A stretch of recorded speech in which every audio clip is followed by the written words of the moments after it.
Welcome to our Active Minds Caregiving Town Hall. So good to have you all here with us. Welcome to everyone. It's good to see you. We're going to get started here. I do want to share that we have our leaders here, our Active Minds leaders here ready to present in our town hall. We have Antonio Robledo Nova, who is our president. We also have Natalie Villaseñor, she's our vice president. And we have Jocelyn Zamudio, she is our social media director. We have excellent Active Minds leaders. I am so proud to present them today and have them lead the Caregiving Town Hall. It's good to see all of you. Welcome to our event, and I'm going to hand this over to our leaders. Hello, everyone. My name is Antonio Robledo Nova. We're so glad to do this topic and this town hall today to honor our caregivers and everyone out there that is a caregiver. All right. Hi, I'm Jocelyn Zamudio, the Active Minds social media director. So to start out, we have our land acknowledgement, and it states that we acknowledge that San Joaquin Delta College serves students and the community on the unceded ancestral homeland of the indigenous peoples, including the Yokuts, Plains Miwok, Patwin, and Nishinan. This land remains inseparable from its Aboriginal stewards, and as guests, we recognize that we benefit from living and working on their traditional homeland. And we wish to pay our respects by acknowledging the ancestors, elders, and relatives of the Yokuts, Plains Miwok, Patwin, and Nishinan, including by affirming their sovereign rights as First Peoples. We remain grateful for the rich culture, languages, contributions, and heritage of the First Nation peoples who lived here and loved here, who raised families here, who cared for land and life here, who are buried in many marked and unmarked places here, and who remain here despite acts of genocide, assimilation, and forced removal. Let us honor them, this land, and all life in our thoughts, words, actions in this place. And our confidentiality statement is, Active Minds seeks to provide a safe, non-judgmental, stigma-free place for its members, advisors, and guests to feel welcome and open to sharing personal information during meetings and events. As a participant in Active Minds at San Joaquin Delta College, all participants have the right to confidentiality and privacy. Confidentiality within the group setting is a shared responsibility of all leaders and members. As a leader and/or member of Active Minds, all persons agree to not disclose any information that was shared during any given meeting or event. And then our email is at the bottom, active.minds@deltacollege.edu. So before we start the meeting or before we get into the topic, we would like to discuss the Be Well Mustangs. Be Well Mustangs is our wellness initiative open to all students, staff, and faculty that participate in our meetings or any meetings in general. We have some great words in the chat. We have resilience, compassion, protection, love, comfort, unconditional love, responsibility, caregivers, selfishness, comfort, happy, caring, loving, compassionate, warm, responsibility.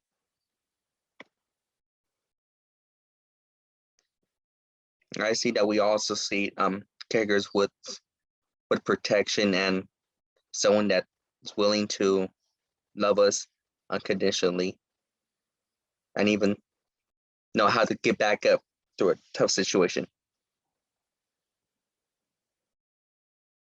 All right. Thank you, Jocelyn, for adding the link to the vision board that everyone could access and just add or post or put up a post for an affirmation they want to happen in 2022. All right. So caregiver effects today, by a executive summary from the AARP research report of 2020. Today, more than 1 in 5 Americans, 21.3% are caregivers. This is an estimate of 53 million dollars in the United States, up from the estimate 43.3 billion caregivers in 2015. Many San Joaquin Delta College students, staff, and faculty members are caregivers for children, spouse, parents, siblings, grandparents, or others. About 75% of caregivers are women. So we're going to be honoring some caregivers that are on campus. We have Nancy Cook of Child Development Center, Claudia Navarro, Student Service Division, Nina Bush, Early Childhood Educator Professor, Angela Bayer Dragwiz, Early Childhood Educator Professor, Tina Leah, Faculty Specialist, Nicole Porter, Nursing Professor, Vivi Signol, Dean, Regional and Distance Education, Dr. Lisa Aguilar Lowerson, Acting Superintendent/President, Danita Scott, Dean of Student Service, Dr. Lenita Cordova, Vice President of Student Services, Dr. Elizabeth Maloney, Psychology Professor, CTA Union President, Sokun Sumsak, Strong Workforce Program Director,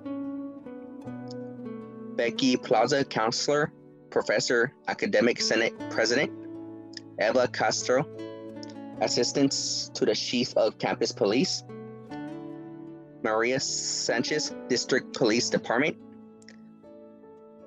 Dr. Bernetti Best Green, Professor of Education, Dr. Lynn Howley, Professor of Women's Studies, Dominica Casanda, Student Programs Assistants, Dr. Sasha Sikatz, History Professor, Deborah Louie, Professor/Counselor, Shayla Walker, Director of Student Activities, Amber Ulak, ESL Professor, Janice Takahashi, Professor/Counselor, Roxanne Noble, Dr. Delta College Athletics, Belissa Gonzalez, Custodian, Dr. Lee Fan, Student and Community Outreach Manager, Kristen Russell, Photography Professor, Jasmine Arroyo, Student Program Specialist, Esther Marquez Perez, Dreamer Success Center Resource Specialist, Jackie Marcos, Early College Pathway Coordinator, Mountain House Campus. And then we have Diane Finnick, Professor and Counselor, Rachel Grays, also Professor and Counselor, Tara Kuslij Staiano, Mass Communication, Journalism, and Professor, Alina Sala, Professor and Counselor, Amanda Lee, Nursing Professor, Gina Johnson, Professor and Head Coach of Women's Basketball, Nicole Brown, English Professor, Maria Cobian, Custodian, Dr. Heather Malloy, Project Manager for the Delta Sierra Adult Education, Susan McAnally, Campus Police, Evelyn Collinsworth, Custodian, and Kathy Montantes, which also Custodian. Suzanne Franco, Executive Administrative Assistant, Christina Rivera, Executive Administrative Assistant, Lisa Perez, Computer Science Professor, Megan Kennedy, Interim Veterans Resource Center Manager, Alva Fe Donato, Senior Textbook Specialist, and Lori Alvin, Senior Food Service Assistant. Mary Neville, Nursing Professor, Tina Lent, Director of Financial Aid Scholarships, Acting Director of Admissions, Gwen Machel, Deaf and Hard of Hearing Services and Services Coordinator. Patricia, sorry, the chat was in the way. Patricia Lamar. Program Specialist, Foster and Kinship Care Education Program. Angela Williams, Resource Specialist. Tammy Morel, Post Academy Director. Martha Villarreal, Business Professor.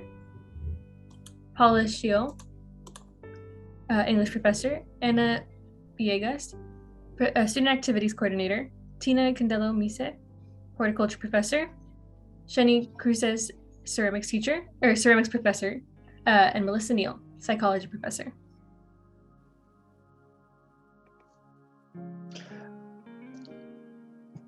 We're celebrating you. All the slides that we, all the coordinators, no, all the caregivers from the faculty, from on campus, and to everyone that is a caregiver or was a caregiver and still is caregiver. We're here to dedicate you. This slide is dedicated to all of our students, caregivers. It will be impossible to list your names here, but please know that we see you and we honor your work, caring for people around you.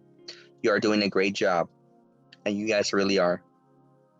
It might, right now or at all, it may not be, you may not see it, but internally, you're helping someone become a better person and helping raise lives. Thank you, and I appreciate you.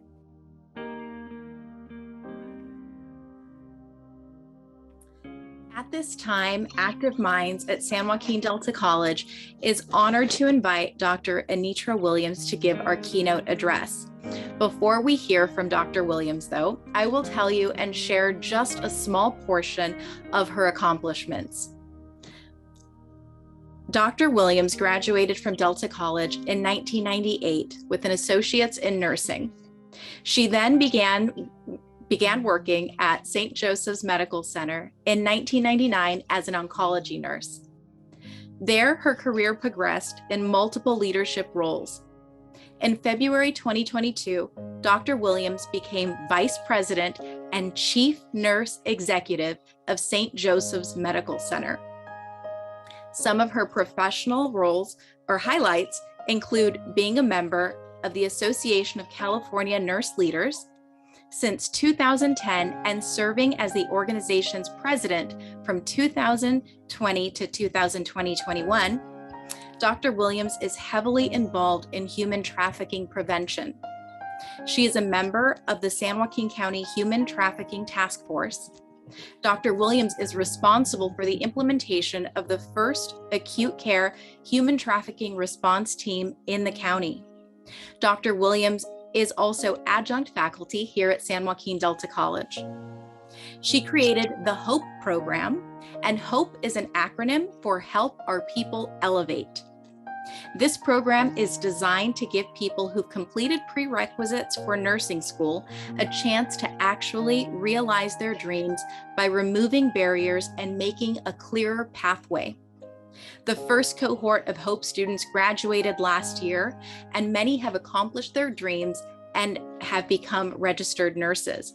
In addition to her role as a community caregiver and healthcare leader, Dr. Williams is also a caregiver at home as a wife and mother of two and beloved mentor to many. So we thought that it was appropriate to start with a keynote address by Dr. Anitra Williams, and we appreciate her being here.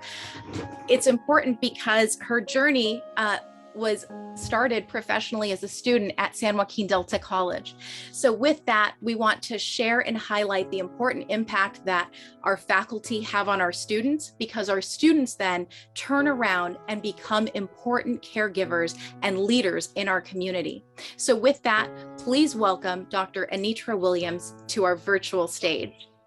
Thank you so much, Professor Broger. I am truly honored to be here. I'm excited that an invitation was extended to me. And as Professor Broger shared, I am an alumni of San Joaquin Delta College. So it means a lot to me. And before I begin sharing a little insight into my story, I just want to acknowledge Antonio. I love the quote by Rosalind Carter, because that truly is what caregiving is all about. Caregiving is a work of heart. Can you all see my screen? I just want to be sure. Yes? Okay. So the first caregiver that I ever came to know was my mother, Eliza Tanner.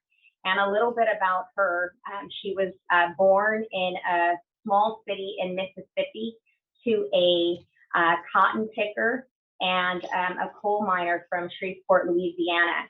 And so my grandmother wanted a better life for her 15 children. And so she moved them from the South to California, and they settled in a small town called Corcoran, California. It's now known because there's a prison there, but before the prison, it was just a really segregated small community, and either it was the haves or the have-nots. And for most Latino folks and African-American folks, we lived on the have-not side and what was considered the projects of Corcoran, California. So my mom, being one of 15 children, she was one of 8 girls, and she was number 10 of the 15. They grew up in poverty, so school education was emphasized. She always strived for a better life.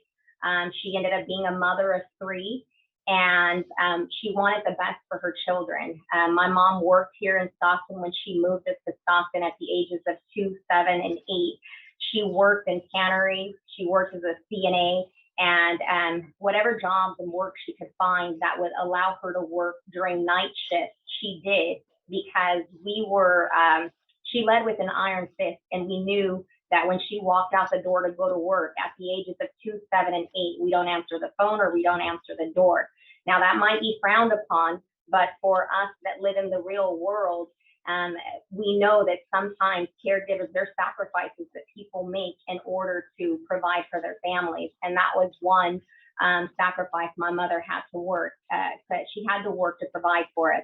And so she always trusted me as her daughter to pretty much keep an eye on the older brother, who was just older by 1 year, and then the younger brother. And so I learned a lot of my caregiving skills from my mother at a very early age. And again, when she moved to Stockton from Corcoran, she decided now is the time. If I want to change the trajectory of my family's life, I've got to do something. I can't continue working minimum wage jobs. I've got to figure it out. And she always wanted to become a nurse. And so she decided to pursue her dream of becoming a registered nurse, and did in fact graduate from San Joaquin Delta College in 1988 as a registered nurse, with a 7-year-old, a 12-year-old, and a 13-year-old. So as I transition into my story, the struggle is real. So growing up, I knew that we didn't have much. I saw my mother as a single parent working 2 and 3 jobs to provide. Sometimes she didn't eat dinner because there was just enough to feed the 3 of us.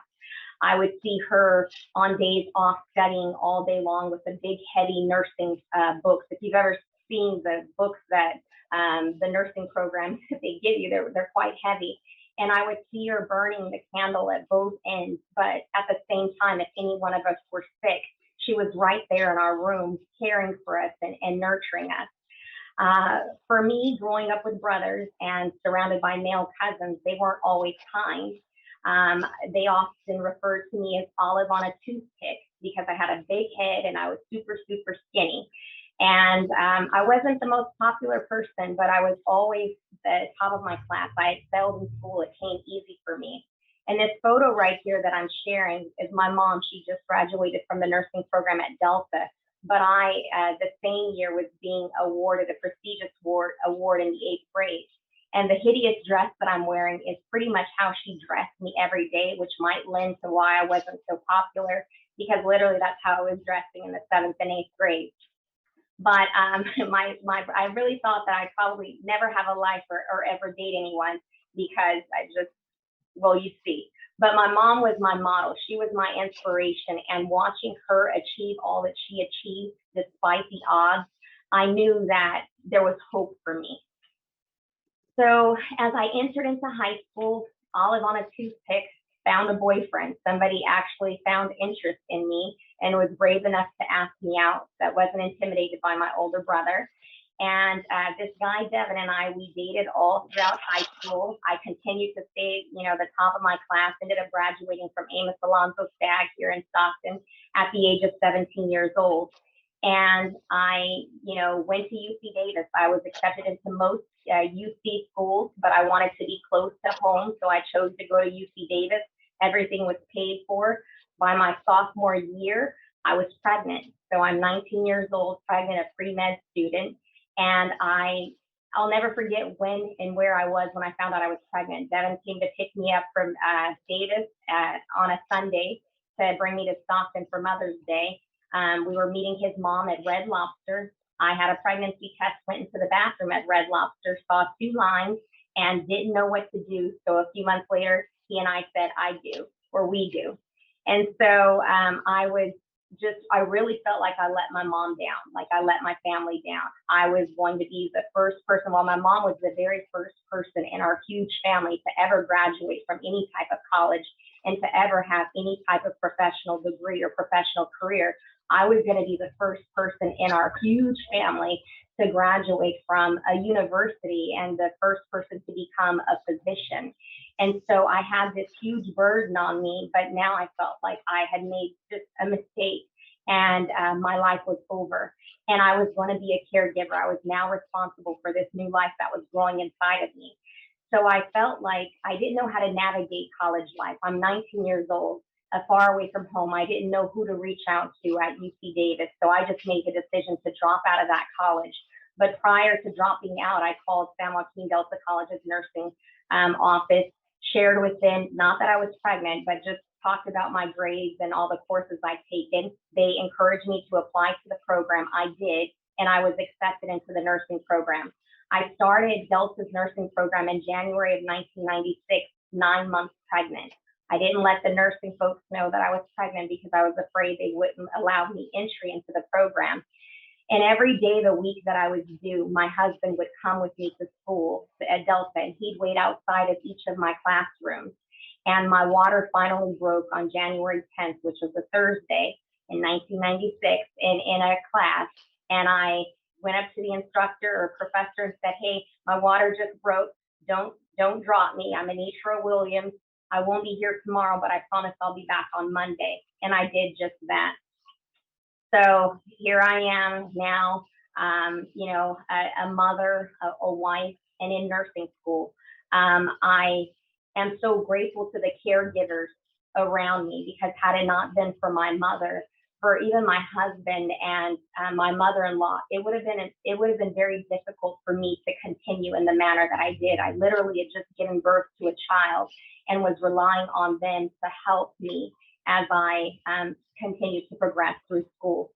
My husband and I, we struggled. I mean, I didn't work. He was the only person not college educated. He did graduate from high school, and he supported our family. He worked 2 days a week at Earth Grain's Bakery, and then the other 3 to 4 days a week, he was stuffing CDs. Some of you guys probably don't know what CDs are, but for my generation, we remember the little CDs. He was stuffing, putting the inserts in CDs, just trying to make extra money so that we could have food to eat and enough money to provide for our daughter. Fast forward a little more, and just being grateful to the caregivers that surrounded us like angels. I delivered my second child right before my last semester of nursing school. So at least I got 2 weeks to rest up before going back to school. He was a summer baby. I ended up graduating San Joaquin Delta College at the age of 22, a wife, a mother of 2. I continued to pursue my education and eventually graduated in 2014 with a doctorate degree in nursing practice. And again, had it not been for caregivers in my life, when Jasmine was about 18 months old, I was able to take her to the Early Childhood Development Center at Delta. That's right in front of the Locke nursing building. And I would be able to have my toddler there while I'm in class, pregnant with her brother. And at least I felt like she was safe. I would be able to go in there and look through the little dark mirror window that they had and check on my baby every break that I got, because, I was very scared to trust someone else that wasn't blood with my child. But I'm so grateful for San Joaquin Delta College for that center, what they have, because it really made all the difference and made it comfortable for me to continue going to school, knowing that my baby was in great hands. So my role as a caregiver on a day-to-day, I mean, I serve as a mother. That's a never-ending job. As a wife, my husband was recently diagnosed with type 2 diabetes, and I found myself having to change everything about the way he eats, his exercise routine, etc. And I'm happy to say that after a year of hard work, his levels are right where they need to be, and he's now able to be off insulin. And so that's just some other examples of how being a caregiver comes in many shapes and many forms. As a daughter, in June of 2021, my mother, at the age of 65, decided to have knee surgery after 30 plus years of nursing. Standing all the time can be hard on your knee. And my older brother and I had the privilege of being her nurses and taking care of her around the clock until she healed and was able to care for herself. As a daughter-in-law, as my father-in-law was nearing the end of his life, dying from renal disease, I had the honor of caring for not only my father-in-law, but also my family and helping them transition and accept what was to come. As a sister currently, my younger brother suffers from addiction issues as well as mental illness. So daily, I am caring for him to make sure that his needs are being met and that, bills are paid on time, and just trying to do the wellness checks and the best that I can. And finally, as a friend, I've had some of my closest friends be diagnosed with breast cancer. And I served in that role of helping them navigate the system, as well as going to her house to administer medication and change her dressing. So what I want to transition to now is just my role in my current day job. So in 2020, I don't have to remind any of you how our worlds were turned upside down with COVID. And for me as a leader, anyone that knows me, I'm a very hands-on leader. I don't lead from an office. I lead from the ground where my people are. And when we were surging at St. Joseph's Hospital, we saw the largest number of COVID patients. We had the largest number of ICU patients. I had 39 ICU beds. There were times we had 80 plus ICU patients with not enough nurses to care for them. I found myself donning a uniform and being right out there with my people, doing the work, starting IVs, helping RTs intubate patients and do what needed to be done. And this look right here is not very flattering, but this is the look. This is how you look when you're a caregiver and you are so exhausted and you feel defeated at times and depleted. And it's what wearing a mask for 20 plus hours a day can do to you, and not drinking water. Maybe you're lucky if you got 6 ounces of water during that period. So there are times as caregivers that you will feel exasperated. You will feel like you just can't do it anymore, or that everything that you're trying is failing right before your eyes. But I challenge you as caregivers to try to think of the things that fill your cup, because we can't continue to be the best versions of ourselves providing care to others if we are depleted, if we're always running on E, if we're always looking like my exasperated photo. So you've got to find out what fills your cup.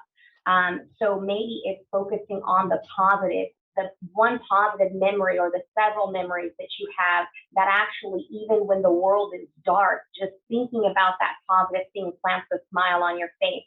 For me, going through that dark time that we went through at St. Joseph's, that all healthcare heroes and teachers all over, everything that we went through, for me, what got me through was knowing that I had a team that appreciated me. So the lady at the bottom of the photo, her name is Lindsay. She would never leave work. I'd be on my 16th hour. She wouldn't leave until I left.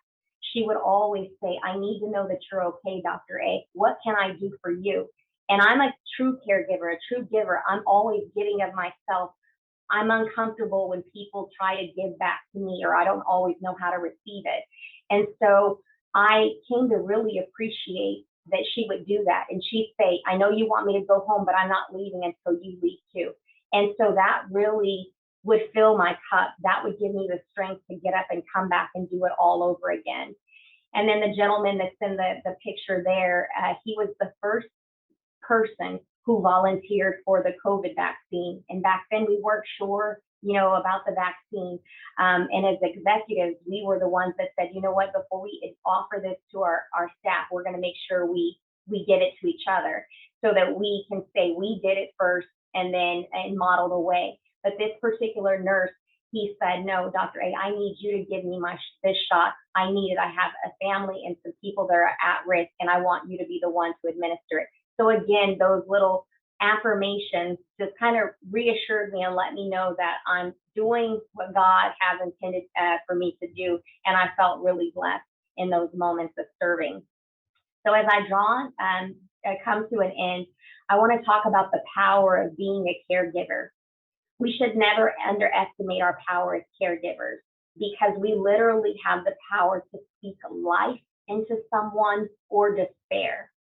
And that is so important, because as teachers, when you think of our elementary school teachers, you can speak positivity into a child that may not be getting that positive messaging from home, or you can do what that child is used to getting at home or in his or her environment and continue to be and speak negativity into that child. So I really encourage you as caregivers, whatever your seat is, if you're eventually going, as Rosalind Carter said, you either are a caregiver or you're going to be a caregiver, always remember that there truly is power in your tongue, and be mindful of what you speak.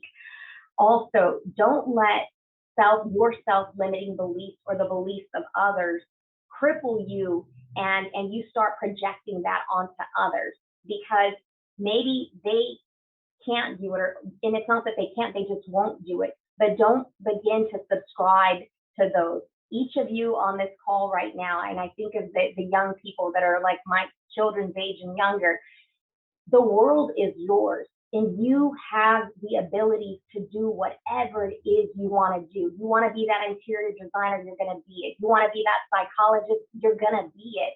And it doesn't matter what your parents are or were or did or do, or your brothers and sisters. Our circumstance doesn't have to define us. And I leave you with a quote from my mother. She says, "The burdens may get heavy, but know there is no greater role than being in a position to serve and care for others." So what I didn't share, but I'll share now, is my mother died suddenly and unexpectedly 2 months before retiring. So she died in October of 2021. And this is the fruit of her tree. So a little girl born to a cotton picker and a coal miner, who moved to California, who wasn't, educated, never seen the examples, became the first in her family to become a professional of some sort. She graduated nursing school with 3 children and didn't have 2 pennies really to rub together. And she produced me, and had it not been for her, I wouldn't be who I am or where I am. Had it not been for her, my daughter wouldn't have graduated from Stanford and be finishing up her 4th year of medical school on a full ride scholarship. And had it not been for her, my son, her grandson, wouldn't have graduated from San Joaquin Delta College's police academy, went on to get his bachelor's degree from Santa Claus State, and is now serving as a deputy sheriff for Alameda County. The fruit of her tree. I'm just so blessed to be her daughter. I'm so blessed to have had caregiving models for me by one of the best. And my hat's off and my heart to each and every one of you on this call. Professor Broger, again, I thank you so much for allowing me to participate in this Active Mind session. Thank you. I'm sorry for the loss of your mother, but what an incredible tree that she planted. And her legacy lives on. Thank you so much. We are seeing in the chat so many great messages. Tina Leal says, "Anitra, I so needed to hear you today. Thank you, thank you. You are inspirational. Bless your mom for planting the seeds." Alina says, "So sorry for your loss." And Natalie says, "Thank you so much. That was powerful." Annalisa says, "Thank you for sharing your story and your accomplishments." Jennifer says, "Thank you for sharing your story. Very inspirational." Tara says, "Amazing presentation, Dr. Williams. Definitely needed to hear this story today." Martha says, "Dr. Williams, such a beautiful story." Dr. Sarah C. Kate says, "Thank you so much for sharing your incredible story. Nicole Sandoval says, oh my gosh, so inspirational, Dr. Williams. What a beautiful journey. So sorry for the loss of your mother. You are a warrior.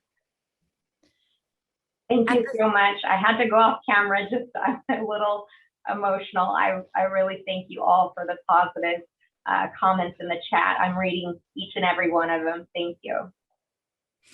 At this time, we wanted to open it up to some question and answer. If there was an opportunity, I did see that you answered one of the questions already, Dr. Williams.